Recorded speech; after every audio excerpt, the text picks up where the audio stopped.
शान्ताकारं भुजगशयनं पद्मनाभं सुरेशं विश्वाधारं गगनसदृशं मेघवर्णं शुभांगं लक्ष्मीकान्तं कमलनयनं योगभिर्ध्यानगमयं वन्दे विष्णु भवभयहरं सर्वलोकैकनाथं.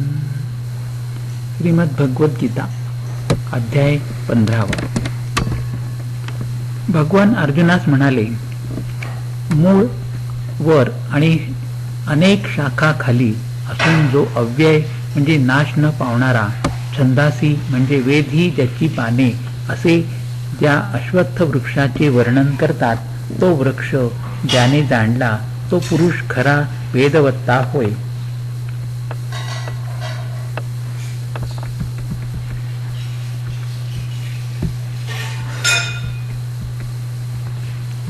सत्वादी 3 गुणांनी पोचलेल्या आणि ज्याच्यापासून शब्द, स्पर्श, रूप, रस व गंधरूपी विषयांचे अंकुर फुटलेले आहेत, अशा त्यांच्या शाखा खाली आणि वरही पसरलेल्या आहेत.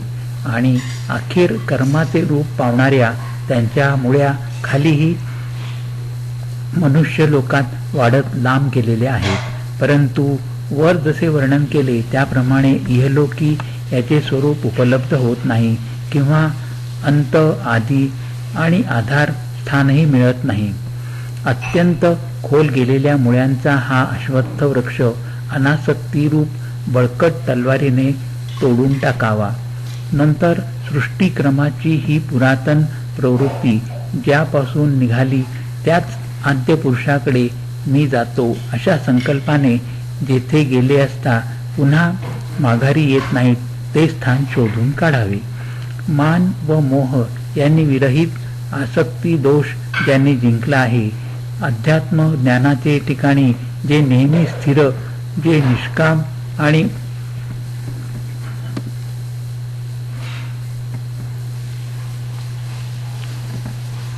आणि सुखदुःख संज्ञक द्वंद्वापासून मुक्त झालेले आहेत, ते ज्ञाते पुरुष त्या अव्यय स्थानाला जाऊन पोचतात. जेथे गेले असता परत येत नाहीत असे ते माझे परमस्थान होय. ते ना सूर्य, ना चंद्र, ना अग्नीही प्रकाशित करीत नाही. माझा सनातन अंश जीवलोकी जीव होऊन प्रकृतीत असणारी मनासह 6 म्हणजे मन व 5 सूक्ष्म इंद्रिये तो आपल्याकडे ओढून घेतो. यालाच लिंग शरीर असे म्हणतात. ईश्वराला म्हणजे जीवाला जेव्हा स्थूल शरीर प्राप्त होते आणि जेव्हा तो स्थूल शरीरातून निघून जातो तेव्हा गंधाच्या पुष्पादी आश्रयापासून वायू जसा गंध घेऊन जातो त्याचप्रमाणे जीव मन व 5 इंद्रिये यांना बरोबर घेऊन जातो. कान, डोळे, त्वचा, जीभ आणि नाक तसेच मन त्यांचे ठाणे देऊन हा जीव विषयांचा उपभोग घेत असतो. शरीरातून निघून जाणाऱ्यास अथवा राहणाऱ्यास किंवा गुणांनी युक्त होऊन उपभोग घेणाऱ्यास मूर्ख लोक जाणीत नाहीत. ज्ञानचक्षूंनी पाहणारे लोक त्यास ओळखतात. तसेच प्रयत्न करणारे जे योगी ते आपले ठाई स्थित असलेल्या या आत्म्यास ओळखतात. पण ज्यांचा आत्मा म्हणजे बुद्धी सुसंस्कृत नाही असे अज्ञानी लोक प्रयत्न करूनही त्याला ओळखीत नाहीत. जे तेज सूर्यामध्ये असून सर्व जगाचे प्रकाशित करते ते तेज चंद्रात आणि अग्नीत आहे, ते माझेच तेज आहे असे समज. तसेच पृथ्वीमध्ये प्रवेश करून मी सर्व प्राणीमात्र आपल्या तेजाने धारण करतो आणि रसात्मक सोम म्हणजे चंद्र होऊन सर्व औषधीचे म्हणजे वनस्पतींचे पोषण करतो. मी वैश्वानर रूप अग्नी होऊन प्राण्यांच्या देहात राहिलो आहे. प्राण आणि अपान यांनी युक्त उत्साहाचा भक्ष्य, चोष्य, लेह व पेय अशा 4 प्रकारचे अन्नांचे पाचन मी करतो. तसेच सर्वांच्या हृदयात मी अधिष्ठित असून स्मृती, ज्ञान व अपोहन म्हणजे त्वनाश ही माझ्यापासूनच होतात आणि वेदांनी जे काय जाणायचे ते मीच वेदांताचा कर्ता आणि वेद जाणणाराही मीच. या लोकात क्षर आणि अक्षर हे दोन पुरुष आहेत. क्षर म्हणजे सर्व नाशवंत, अर्थात नाशवंत प्राणीमात्र, आणि कुटस्थ म्हणजे या सर्व प्राणीमात्रांच्या मुळाशी असणारे जे प्रकृती रूप अव्यक्त तत्व, त्यास अक्षर असे म्हणतात. परंतु जो पुरुष उत्तम तो या देहाहून भिन्न आहे त्याला परमात्मा असे म्हणतात. तोच अव्यय ईश्वर त्रैलोक्यात भरलेला असून त्रैलोक्याचे पोषण करतो. ज्या अर्थी मी क्षराच्याही पलीकडचा व अक्षराहून उत्तम पुरुष आहे, त्या अर्थी लोक व्यवहारात व वेदांमध्येही पुरुषोत्तम या नावाने प्रसिद्ध आहे. याप्रमाणे मी पुरुषोत्तम आहे हे मोह न पावता जो जाणतो तो सर्वज्ञ होताता सर्व भावे करून हे पार्था मलाच बसतो. हे निष्पाप अर्जुना, असे हे गुह्यातील गुह्य शास्त्र मी तुला सांगितले. हे समजून घेतल्याने मनुष्य बुद्धिमान म्हणजे बुद्ध किंवा जाणता आणि कृतकृत्य होईल. याप्रमाणे भगवंतांनी गायलेल्या म्हणजे सांगितलेल्या उपनिषदात ब्रह्मविद्या अंतर्गत योग म्हणजे कर्मयोग शास्त्रावरील श्रीकृष्ण व अर्जुन यांच्या संवादातील पुरुषोत्तम योग नावाचा 15वा अध्याय संपन्न झाला. हरिओम तत्सत, हरिओम तत्सत, हरिओम. अध्याय 16वा. भगवान अर्जुनास पुढे म्हणाले, अभय शुद्ध सात्विक वृत्ती ज्ञान व्यवस्थिती म्हणजे ज्ञानमार्ग व कर्मयोग यांची तारतम्याने व्यवस्था, दातृत्व, दम, यज्ञ, स्वाध्याय म्हणजे स्वधर्माप्रमाणे आचरण, तप, सरळपणा, अहिंसा, सत्य, क्रोध नसणे, त्याग म्हणजे कर्मफळाचा त्याग, शांती, अपैशून्य म्हणजे क्षुद्र दृष्टी सुटून उदार बुद्धी असणे, सर्व भूतांचे ठाई दया असणे, हवरेपणा नसणे, मृदूपणा, वाईट कृत्यांची लाज वाटणे, अचपळ म्हणजे रिकामे व्यापार सुटणे, तेजस्विता, क्षमा, धृती, शुचिर्भूतपणा, द्रोह न करणे, अतिमान नसणे हे गुण हे पार्था दैवी संपत्तीत जन्मलेल्या पुरुषास प्राप्त होतात. दंभ, दर्प, अभिमान तसेच क्रोध, पारुष्य म्हणजे निष्ठुरपणा आणि अज्ञान हे आसुरी म्हणजे राक्षसी संपत्तीत जन्मलेल्या जीवास प्राप्त होतात. यापैकी दैवी संपत्ती परिणामी मोक्षदायक आणि आसुरी संपत्ती बंधनकारक असे समजतात. हे पांडवा, तू दैवी संपत्तीत जन्मलेला आहेस, शोक करू नकोस. या लोकात 2 प्रकारचे प्राणी उत्पन्न होतात, एक दैवी संपत्तीत जन्मलेले आणि दुसरे आसुरी संपत्तीत जन्मलेले. यापैकी दैवी प्रकारच्या मनुष्यांचे वर्णन विस्ताराने सांगितले आहे. आता हे पार्था, आसुरी प्रकृतीच्या लोकांचे वर्णन मी सांगतो ते ऐक. प्रवृत्ती म्हणजे काय, प्रवृत्ती म्हणजे काय करावे आणि निवृत्ती म्हणजे काय करू नये ते असुर लोकांना कळत नाही. शुचिर्भूतपणा किंवा आचार, अगर, सत्य ही त्यांचे ठाई वसतच नाहीत. हे आसुरी लोक सर्व जग असत्य, अप्रतिष्ठ म्हणजे निराधार, अनिश्वर म्हणजे परमेश्वरा वाचून असणारे, अपस्पर संभूत म्हणजे एकमेकापासूनही न झालेले, कामाखेरीज म्हणजे मनुष्याच्या विषयभोग शिवाय त्यांचा दुसरा हेतू काय असणार असे म्हणतात. अशा प्रकारची दृष्टी स्वीकारून अल्पबुद्धीचे हे नष्टाते व दुष्ट लोक क्रूर कर्मे करीत जगाचा क्षय करण्यास उत्पन्न होत असतात. कधीच पुरा न होणाऱ्या कामाचा म्हणजे विषयभोग इच्छेचा आश्रय करून दंभ, मान व मद यांनी व्यापिलेले हे आसुरी लोक मोहाने खोटे नाटे ग्रह म्हणजे भलत्या कल्पना मनात धरून घाणेरडी कामे करण्यास प्रवृत्त होत असतात. तसेच मृत्यूपर्यंत सुखोपभोगाच्या अगणित चिंतेने ग्रासलेले कामोपभोगात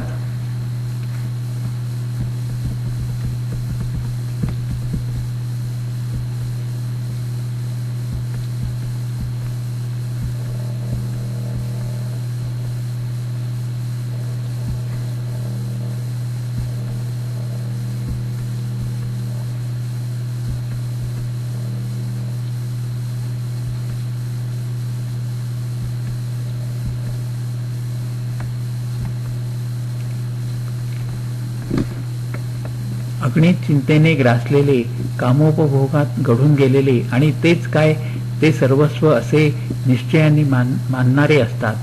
शेकडो आशापाशाने बद्ध झालेले, काम क्रोध परायण उत्साते हे आसुरी लोक सुख उपभोगार्थ अन्यायाने पुष्कळ अर्थ म्हणजे धनसंचय करण्याची आशा बाळगतात.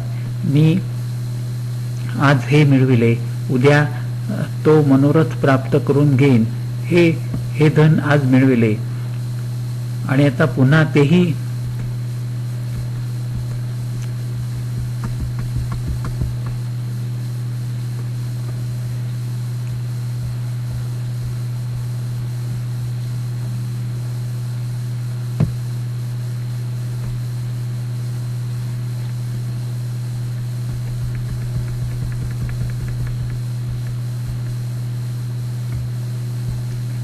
माझे होईल. हा शत्रू मी आज मारला आणि दुसराही मारेन. मी ईश्वर, मीच उपभोग घेणारा, मीच सिद्ध, बलाढ्य आणि सुखी, मी संपन्न व कुलवान, माझ्यासारखा दुसरा आहे कोण? मी यज्ञ करीन, मी दान देईन, मी चैन करीन, याप्रमाणे अज्ञानाने मोह पावलेले असतात. अनेक प्रकारच्या कल्पनांनी भ्रमलेले, मोहाच्या जाळ्यात गुरफटलेले आणि विषय भोगात आसक्त झालेले हे आसुरी लोक घाणेरड्या नरकात पडतात. आत्माश्लाघी ताठ्याने वागणारे व धन आणि मान यांच्या मदाने युक्त असलेले हे आसुरी लोक दांभिकपणाने शास्त्रविधी सोडून देऊन केवळ नावाचे यज्ञ करीत असतात.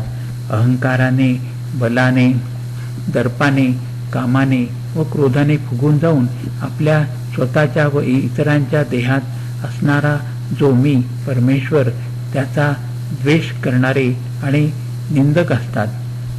अद्भुत कर्म करणाऱ्या या द्वेष्ट्या व क्रूर नराधमास या संसारातील आसुरी म्हणजे पाप योनीतच मी नेहमी टाकीत असतो. हे कौंतेया, याप्रमाणे जन्मोजन्म आसुरी योनीस प्राप्त होऊन हे मूर्ख लोक माझ्याकडे कधीच न येता अखेर अत्यंत अधोगतीस जातात. काम, क्रोध व लोभ असे प्रकारचे नरकाचे द्वार असून ते आपला नाश करणारे आहे. म्हणून या तिहींचाही त्याग करावा. हे कौंतेया, या 3 तमोद्वारातून सुटला म्हणजे मनुष्य आपले ज्यात कल्याण तेच आचरण करू लागतो. नंतर उत्तम गतीस तो प्राप्त होतो.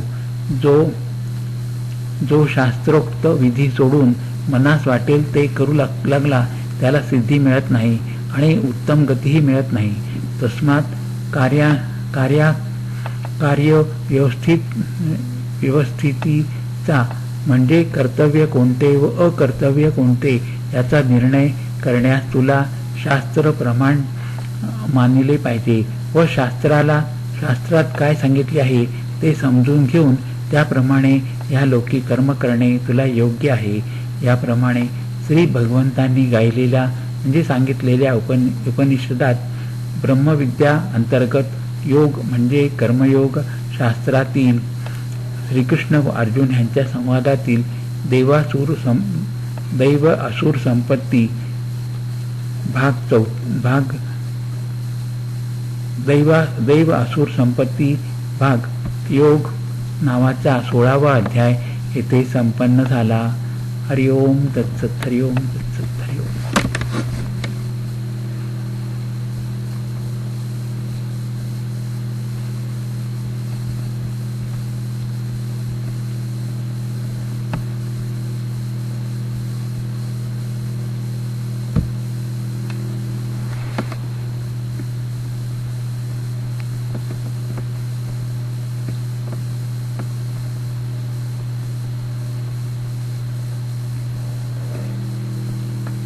अध्याय 17.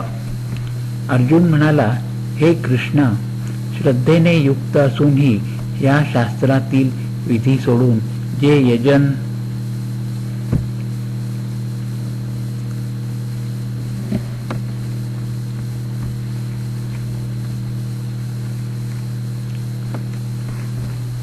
यजन करतात त्यांची निष्ठा म्हणजे मनाची स्थिती कोणती बरे समजावी, सात्विक का राजस की तामस. भगवान म्हणाले, प्राणीमात्रांची ही श्रद्धा स्वभावतः 3 प्रकारची असते, सात्विक, राजस आणि तामस. ती कशी ते ऐक. सर्व लोकांची श्रद्धा हे पार्था त्यांच्या तत्वाप्रमाणे म्हणजे प्रकृती स्वभावाप्रमाणे होत असते. मनुष्य हा श्रद्धामय आहे. त्याची ज्या ठिकाणी श्रद्धा असते त्याप्रमाणे तो बनत असतो. सात्विक म्हणजे सत्वगुण प्रधान स्वभावाचे जे पुरुष ते देवाचे यजन करीत, राजस स्वभावाचे राक्षसांचे यजन करतात आणि बाकीचे तामस प्रवृत्तीचे लोक भूत प्रेत गण यांचे यजन करतात. परंतु जे लोक दंभ व अहंकार यांनी युक्त होतात, काम आणि आसक्ती यांच्या जोरावर शास्त्रविरुद्ध घोर तप करतात आणि शरीरातील पंचभूतादिकांचा समुदायास नव्हे तर शरीरांतर्गत असणाऱ्या मलाही कष्टवितात, ते अविवेकी आसुरी बुद्धीचे आहेत असे समज. आता प्रत्येकाला आवडणाऱ्या आहाराचेही 3 प्रकार होतात आणि तोच प्रकार यज्ञ, तप व दान यांचा होय. त्यांचा हा भेद सांगतो ते ऐक. सात्विक पुरुषास आवडणारे आहार आयुष्यात सात्विक वृत्ती, बळ, आरोग्य, सुख आणि प्रीती वाढविणारे, रसयुक्त, स्निग्ध, शरीरात मुरून चिरकाल राहणारे आणि मनाला आनंददायक असतात. राजस पुरुषास प्रिय होणारे आहार कटू म्हणजे तिखट, आंबट, खारट, अतिउष्ण, झणझणीत, वृक्ष, दाहकारक आणि दुःख, शोक व रोग उत्पन्न करणारे असतात. तामस पुरुषास आवडणारे अन्न वेळ होऊन गेलेले म्हणजे निवालेले, निरस, दुर्गंधी, शिळे झालेले, उष्टे आणि तसेच अपवित्र असते. फलाशेची आकांक्षा न ठेवता यज्ञ करणे हे आपले कर्तव्य समजून शास्त्रविधीप्रमाणे शांत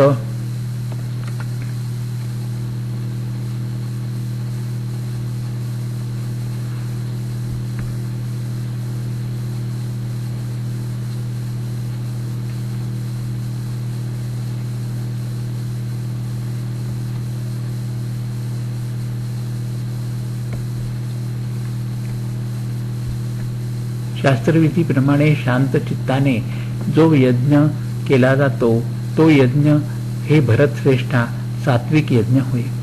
पण फळाची इच्छा ठेवून किंवा दंभार्थ म्हणजे ऐश्वर्य प्रदर्शनासाठी जो यज्ञ करतात तो यज्ञ हे पार्था राजस आहे असे समज. शास्त्रविधी सोडून अन्न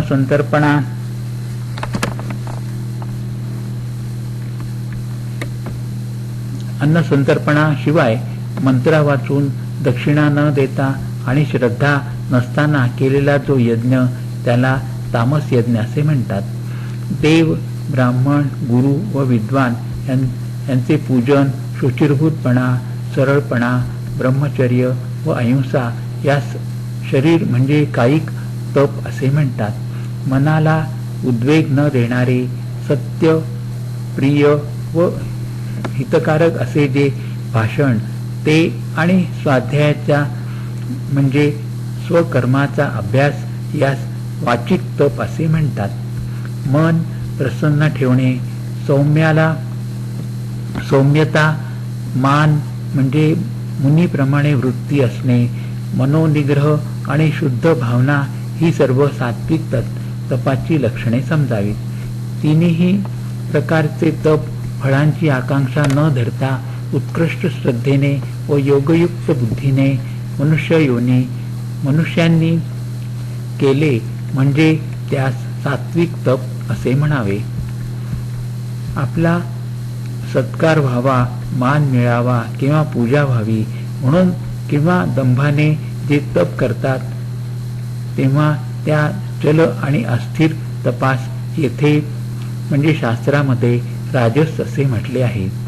वेड्या आग्रहाने आपल्याला पीडा करणारे किंवा जारण मारणादी कर्मांनी लोकांना नाडण्यासाठी जे तप करतात त्याला तामस तप असे म्हणतात. दान करणे आपले कर्तव्य आहे अशा बुद्धीने योग्य स्थळ, काल व पात्र यांचा विचार करून आपल्यावर उपकार न करणाऱ्यास जे दान देतात त्याला सात्विक दान असे म्हटले आहे. परंतु केलेल्या उपकाराचा मोबदला म्हणून किंवा पुढे काही फळाची आशा ठेवून संकटाने जे दान देतात त्यांना तामस दान असे म्हटले आहे. अयोग्य स्थळी, अकाली किंवा अपात्री, सत्कार रहित अगर अवहेलनापूर्वक केलेले जे दान असते ते तामस दान होय. परब्रह्माचा ओम तत्सत असा 3 प्रकारे शास्त्रार्थ निर्देश केला जातो.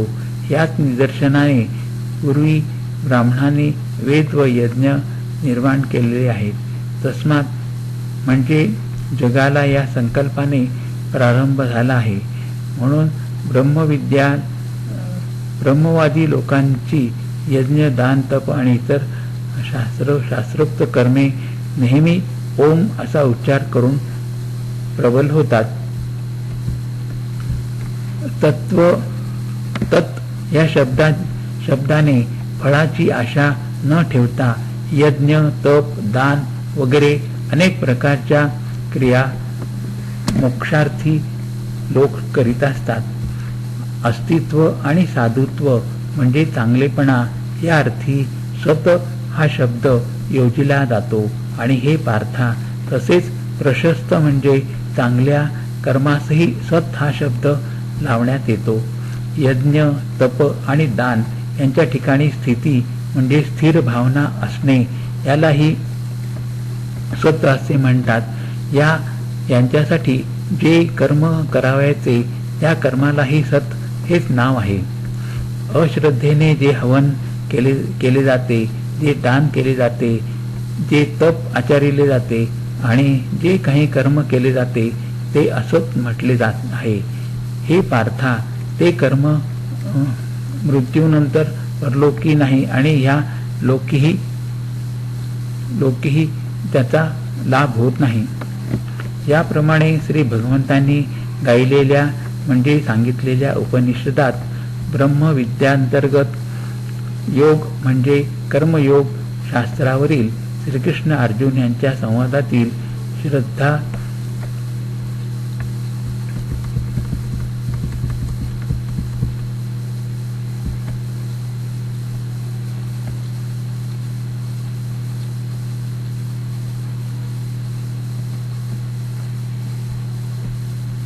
श्रद्धाश्रय विभाग नावाचा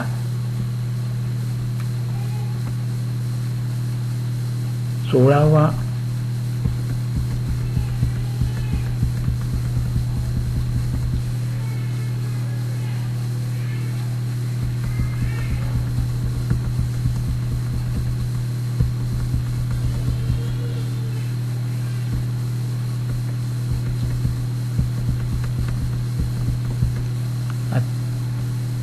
अध्याय संपन्न झाला. हरिओम दत्सत, हरिओम दत्सत, हरिओम दत्सत.